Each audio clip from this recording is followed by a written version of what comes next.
Welcome to Sweet Life Beat Life. We hope this video helps. You begin by inspecting the damage and preparing the edge.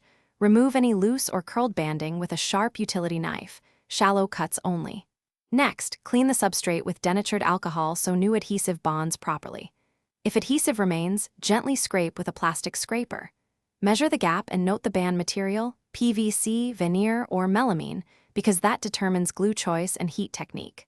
Once done, gather a roller, clamps, contact cement or hot iron, and replacement edge banding cut to length. You now apply adhesive and attach the new banding. If the tape is preglued, set a household iron to medium and heat evenly while pressing the banding down. For non-preglued material, spread a thin coat of contact cement on both the panel and the band, wait until tacky, then mate them. Alignment matters. Use a roller to press across the seam for full contact. Once bonded, trim excess with a flush trim router bit or fine file, then sand lightly to blend the joint.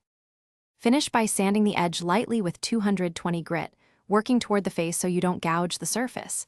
If a visible seam remains, apply a thin colored seam filler and wipe excess quickly. Seal or stain the edge to match the panel. Allow full cure time. If you notice lifting later, reheat a preglued area or lift and reapply adhesive, then clamp firmly for at least 24 hours. This fixes most failures. If problems persist, check substrate flatness and glue. Thanks for watching. Consider subscribing if we helped you.